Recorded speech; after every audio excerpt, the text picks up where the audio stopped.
Citizen Television.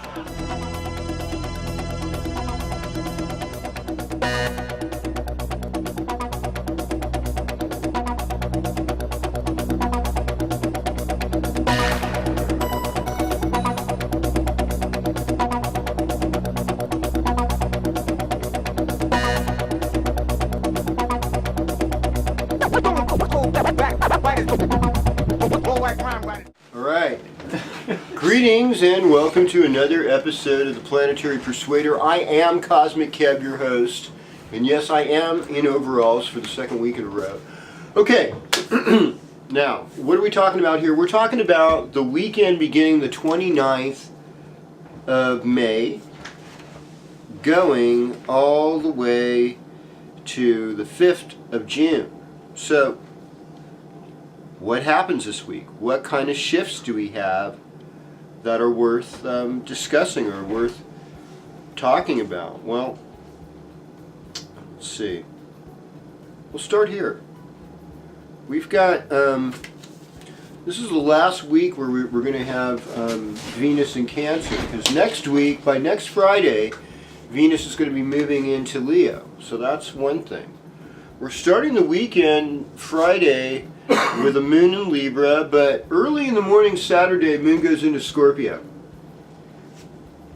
So let's see, Gemini time, Scorpio moon. How would we synthesize this?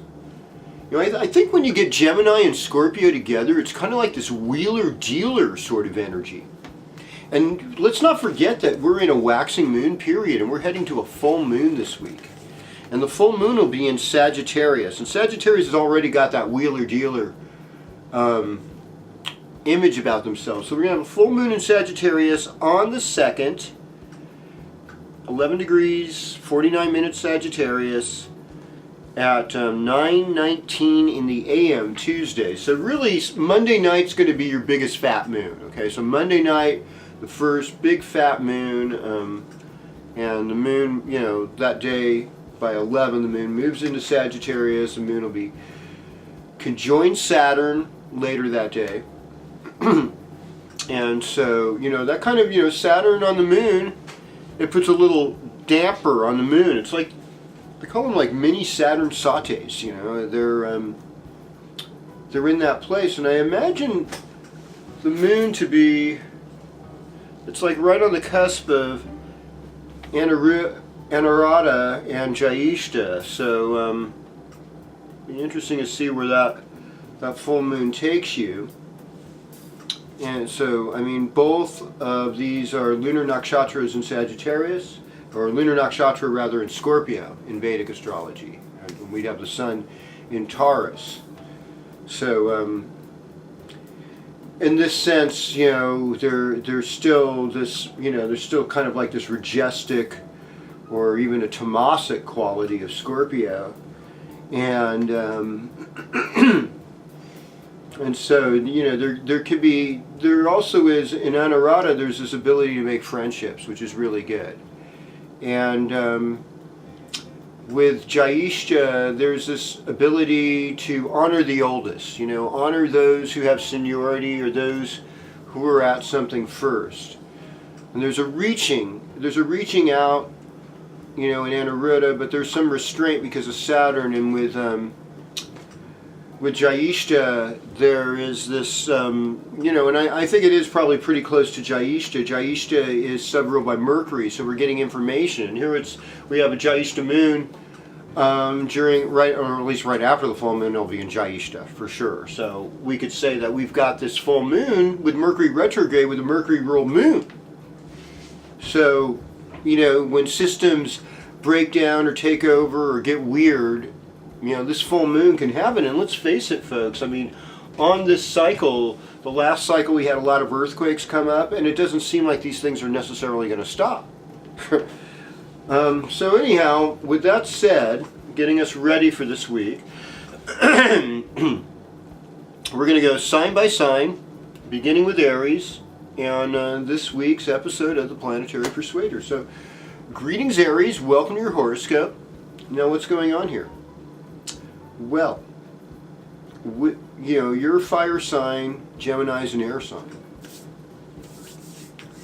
So in Western astrology, when we look at Aries, we're looking at a new beginning. We're looking at initiating, and we're looking at ultimate amount of courage, and even at the point of maybe so reckless courage. When we think of Aries in terms of experience, we're thinking none. We're thinking a baby. We're thinking a newborn. We're thinking someone who may even lack social grace. I mean, it's possible. It's like, that sounds so cruel or cross, but let's also put it in this term. This is a person that's willing to try new things. This is a person that's willing to make mistakes. This is a person that gets angry quickly, but they also forgive quickly. And these are important characteristics. And these are things that we need to know about. And that's how we move into Aries here. All right. So with the full moon in your 9th house, I would say this is a good weekend to travel. When the moon does get full, it's a good time to initiate vacations. I mean, the 3rd house is where the sun's transiting for Aries. It enjoys travel. Mars is there. Mars enjoys travel, although definitely keep your vehicles in good working order. Whenever Mars is passing through your 3rd house, it's a must. You take care of that stuff. And Mercury's retrograde, so there could be delays on trips. This is a good time to take the scenic route. This is a good time to be patient and have B plans, in case things do go wrong. Something else to do. All right, time for some water.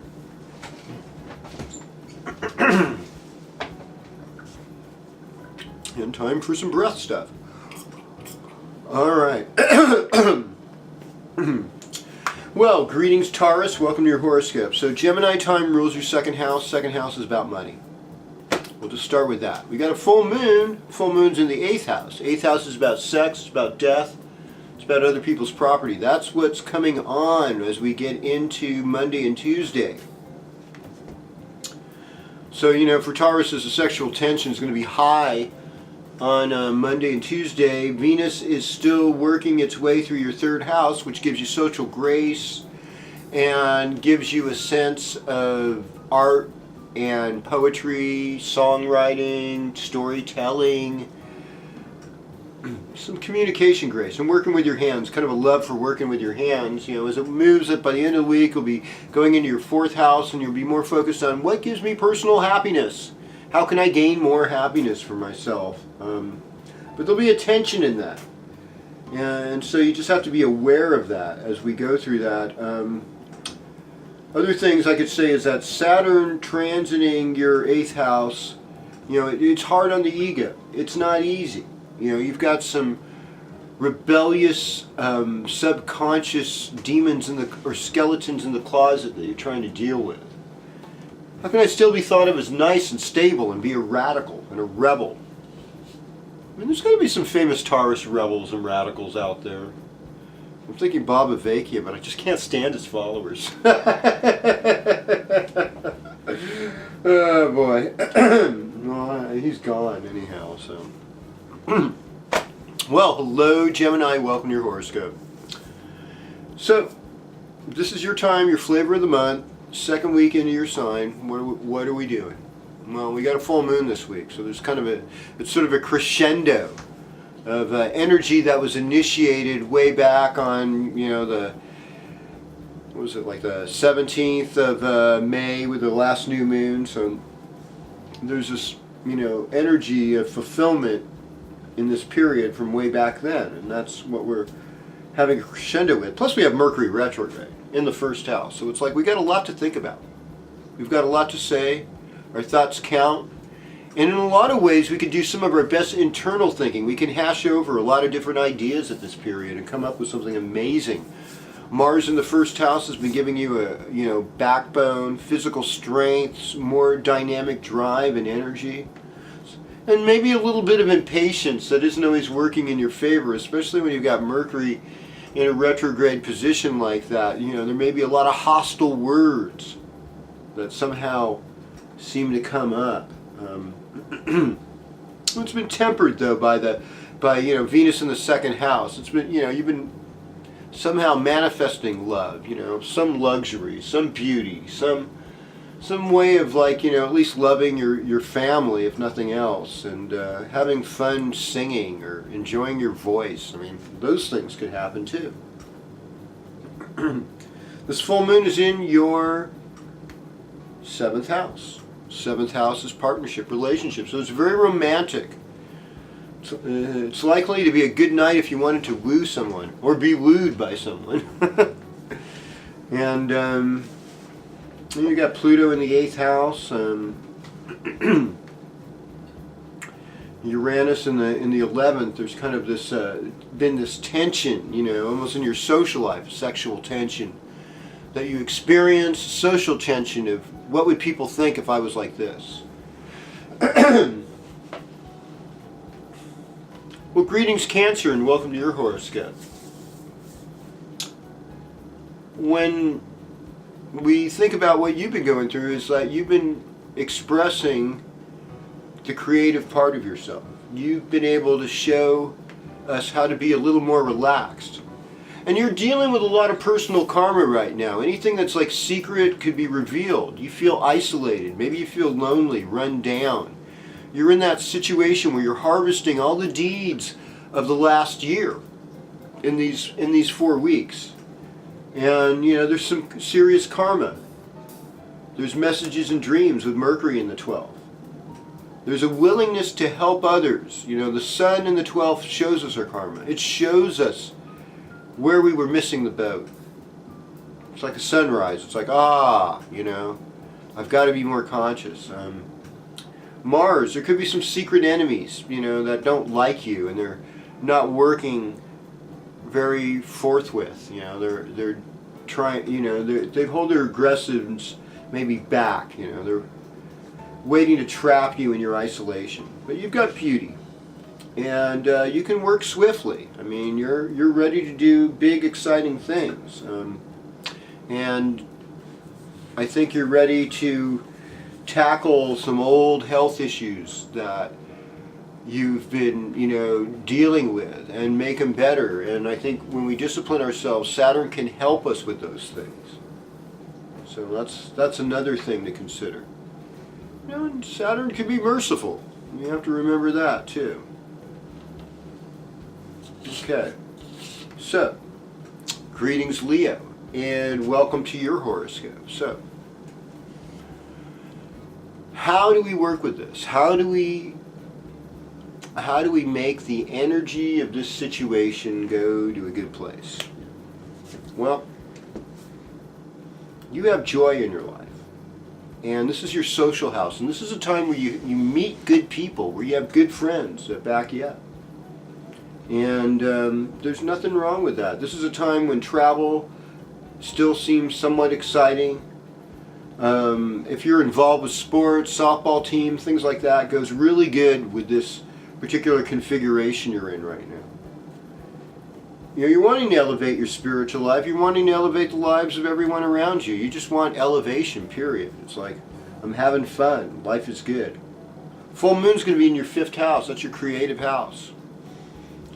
You know, sometimes a little thing like a Saturn sate, like a moon passing Saturn, and you know, that happens every month, but, you know, Saturn sate is when Saturn goes by your moon sign, the sign before your moon, the sign of your moon, and the sign after. And it's done in Vedic, so it's a little bit, you know, you get there a little sooner and you get out of there a little sooner than you would in Western, but it's basically like that.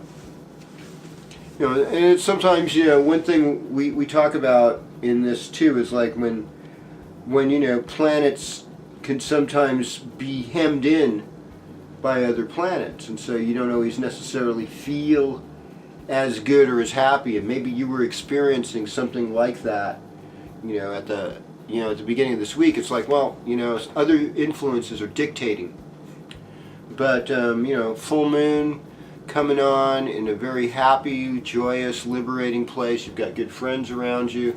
I don't think you got anything to worry about. I think you can move forward with confidence and know that other good people have your back. And you just got to be open to exotic and unusual situations, and maybe pay more attention to your prayer and meditation life as Neptune and Chiron do their thing in your 8th house. Yeah.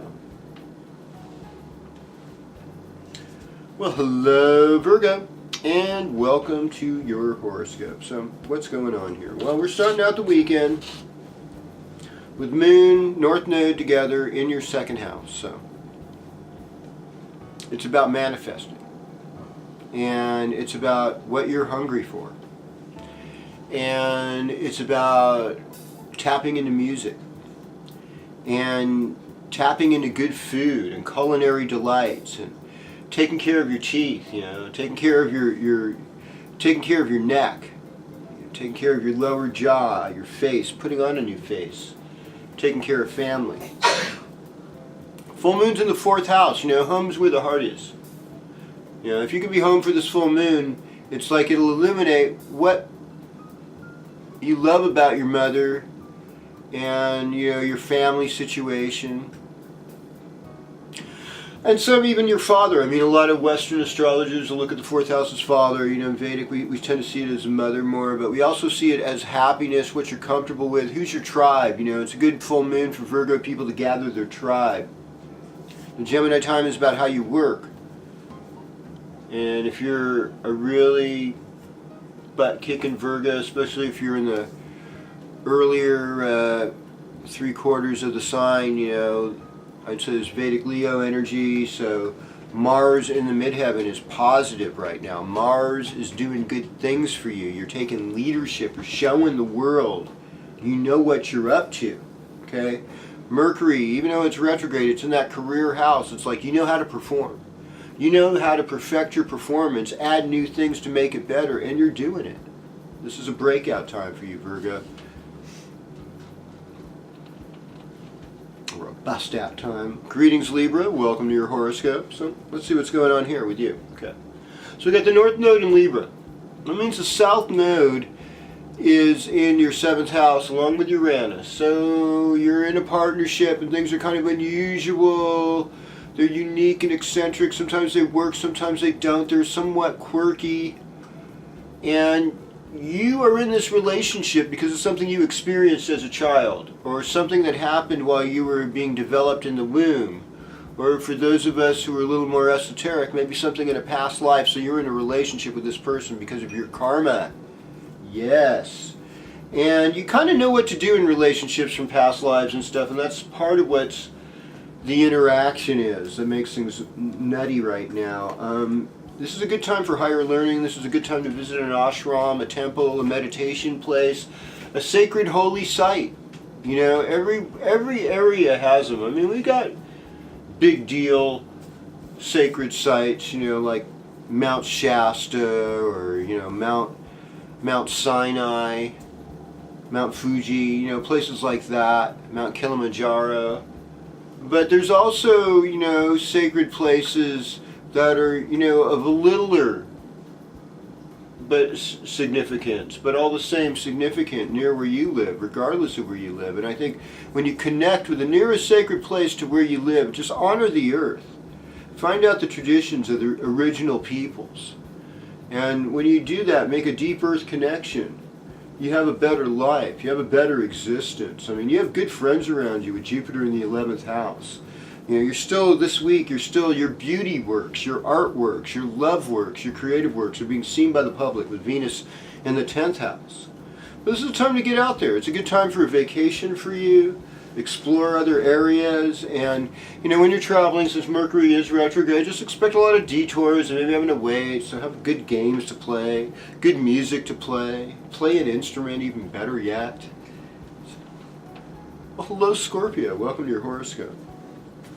So Gemini time is about the 8th house transit, and we've got Mars, Mercury, and Sun there right now. So 8th house can be pretty hard, because it's about things you don't personally control. It's about the karma you have in some ways with other people and other people's property, and sometimes it's things you don't deserve that have been given to you, whether they're good or bad. Because like you get inheritance in the 8th house, you get sex in the 8th house, you get to die in the 8th house, you get to be born in the 8th house sometimes. All kinds of wonderful things happen in the 8th house.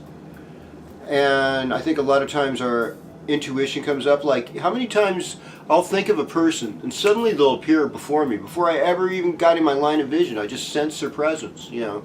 Or even in a phone call, like I just know that ring is a certain person, you know. And even if it's out of the blue, that's the type of thing the 8th house rules. And so you're in that space, and you know, Scorpios know how to work it. You know, they know how to work that space really well. So you're not going to have any problem with it this week. Full moon in your 2nd house. Maybe you could win the lotto. It could be a terrible thing for you. You know, suddenly have $13 million and you just don't know what to do with it. Now all these new friends you have that really know what to do with your money. Yikes, that's the scary part, folks. Well, greetings, Sagittarius. Welcome to your horoscope. Let's get it together here. So Gemini time is your partnership time. So relationship-wise. And you know, Mars in the 7th house transiting, it can make things like open enemies, you're openly getting confronted, or you're openly confronting other people. And so, you know, the whole relationship world's a little bit harder. You know, it's just a little bit tougher for you. We got a full moon.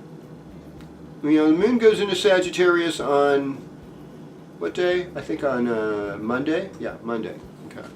So Monday we'll have a moon in Sagittarius at 11 o'clock, and then there's a full moon the next day at 9:19 in the morning, and the moon goes into Jyeshta Nakshatra, and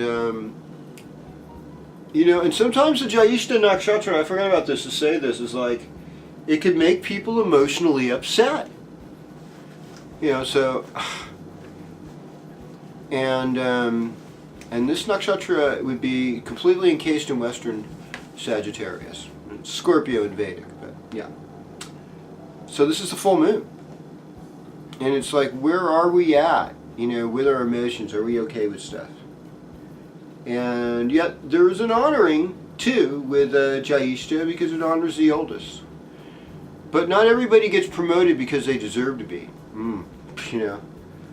So, you know, we're going to be hearing a lot of that as the political firestorm rages. And you're dealing with limits, but, you know, the loving is good. And the travel is mostly fortunate. And you know how to make good friends, and money's only temporary anyhow. Oh, Capricorn. Well, welcome to your horoscope. And so this is what's going on with you. Gemini rules your health. It's like the gymnasium house, the 6th house, which also rules small pets. It rules government work, service work, working with others in a team. It's kind of like the monetary house that doesn't really give you the most money, but there's a certain kind of security, or you actually make good karma in the 6th house as you help others and you do good service. You know, it really, you can help people. A lot of people in the medical field have a lot of things in the 6th house as well, because it's Virgo-like. You know, we're looking for healing. Now, this is the last week where you get Venus in your 7th house. So that luscious lover in you, that sexy Capricorn, that Capricorn that is the femme fatale, the dashing and debonair, you know, Elvis Presley kind of guy, Capricorn. You know, they want to be your teddy bear. Yeah, there's a little bit of that going on with Venus in the 7th house and Jupiter in the 8th house. It gives you an appetite for magic. It gives you an appetite for sex. It gives you an appetite for other people's property. It gives you it actually helps other people bless you. You know, so if you want to bless other people, accept their blessings. That's really, I know Capricorns don't usually have a problem with that. You know, so you got a full moon in your 12th house. So what we're talking about here is a lot of karma. You know, you're dealing with all the karma you've created since the new moon. Yeah. And so in this last little cycle, you're in a little karmic storm. It's okay. You know, you're going to get over it. You're dealing with it. You know, Saturn in the 12th house, along with the moon. You know, the heavy stuff and the light stuff. They'll confront you. You have insights. Hello, Aquarius. Well, welcome to your horoscope. So, what can I tell you this week? Well, Gemini is a wonderful time for you because it rules your 5th house of creative expression, heart stuff, you know. It's all about the love, really.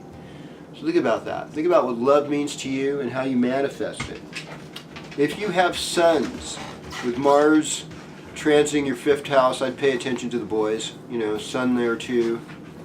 I even pay attention to your father and what's going on in his life. You know, if you still have one around that can help you. But with Mercury passing through your 5th, you got some creative things to say. It also makes for good poetry, songwriting, playwright, stories, even help you at work. Even though Mercury's retrograde, I mean, good things are happening. Mercury's at least in a sign that's got a face, Gemini, so that helps. And Jupiter is in the 7th house, so relationships have a richness. When the full moon hits, it's going to be in your 11th house, socializing. You're going to love it. You're going to go out and have fun with your people, because that's what you like to do. And you know, I think a good talisman, you know, just like I said last week, even a right kind of crystal or things that remind you of godly, loving, good things, higher vibes. That's what you need around your life right now. And you're more generous than usual, and that's helpful. And I mean, your love life's going to even get better next week, because Venus is going to move into your 7th house, and so, you know, you're killing it out there. You know, you're killing it, Aquarius, and so just stay in your heart and keep on loving. Well, greetings, Pisces, as we're ready to wrap things up here. Neptune in the 1st house along with Chiron. I mean, we're looking at things in an agape love, healing kind of perspective. There's no way we can't right now. Gemini time takes us down to the family. It takes us to our ancestors. Knowing about your roots, you know. There's been very rootical people, you know, in the world that have created some great spiritual traditions, and most of us somewhere in our ancestral line are related to them. Everybody, you know, all peoples have these kind of traditions, and I think in the materialistic Western world, we forget about this. We forget about the magic space that got us through hard times, and we really need to reincorporate this in our life, because the Earth's in trouble, and we all need to kind of get our heads together and our hearts together, especially to meet a place where we're malleable to loving the Earth back. Now, you've had Venus transiting your 5th house, Pisces. You've been really open to being creative, and you've had some great works, and love is fun. You know, love has been fun lately. And, you know, money, it comes and it goes. This is a time where you might move because of Mars transiting your 4th house, and there's a little bit of a restlessness at home with Mercury being retrograde there and Mars there. It's like, oh my gosh, what am I doing here? I've got to get out of this place, you know.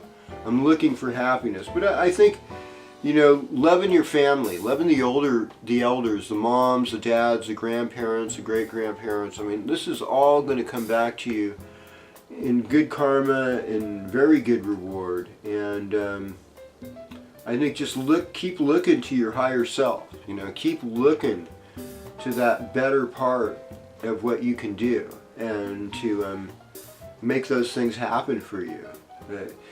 You're reaching out, and you're showing leadership, and you're showing yourself to be a high person. And I look forward to next week when we do this again on the Planetary Persuader. It's Cosmic Kev, signing off.